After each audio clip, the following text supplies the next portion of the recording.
Okay, remember, we don't look on the outward appearance. All right, check this out. This is really more for you to share with an unbeliever, not so much as a believer, but it does good for the believer too, the one that knows Jesus, because this is very reassuring here in 1 John. Now,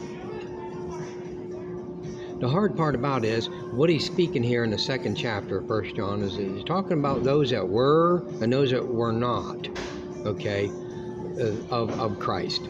Plain and simple. Read it. He says, for if they were of us, okay, they would have continued with us in verse 19. They went out from us, but they were not of us. For if they had been of us, they would no doubt have continued with us, that they might be made manifest that they were not all of us. Now, how do you know you're of us? Okay?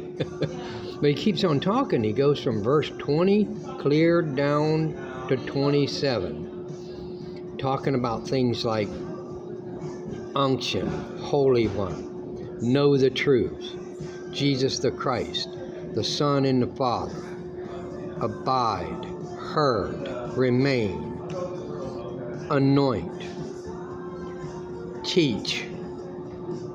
So every one of those words are in every one of those verses, and it comes up with something. And if you can see,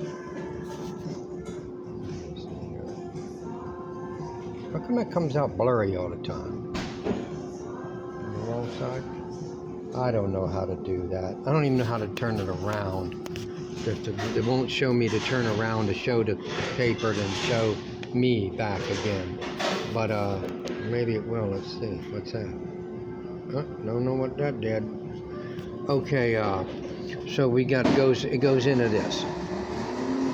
You take all those verses from verse 20, read every one of them all the way down to 27. Okay? And in the end, literally calls you little children. Now, as you see all those, write it down in a one sentence. Bring them all into one sentence on what it's actually saying. Okay? And, pick out those words I said, and you're going to find out that, or in the beginning, that's another one, the beginning, another word. You're going to find out that where, let's say, it says, let that therefore abide in you, let that therefore abide in you which ye have heard from the beginning. So, what is the beginning implying? Is that like what the Hebrew people talk, like the Bereshit, the beginning, which is weird, but, or is that the beginning of when you just heard the word? All of a sudden you kind of like, hey man, I know who Jesus is now? Or is it the beginning of when you were born? Or is it the beginning of when you started going to a fellowship and you sat there and you're listening? You see, because it says that which ye have heard. But and then from the beginning shall remain. So what beginning is that? Okay? And then you write that in. Find out that all those verses. I hope at least one person does this. Find out all those verses. Now, I've almost come up with the whole thing, and I wrote mine all down. Where is it? The camera does not get anything. I don't even know where the camera is. Is that it there?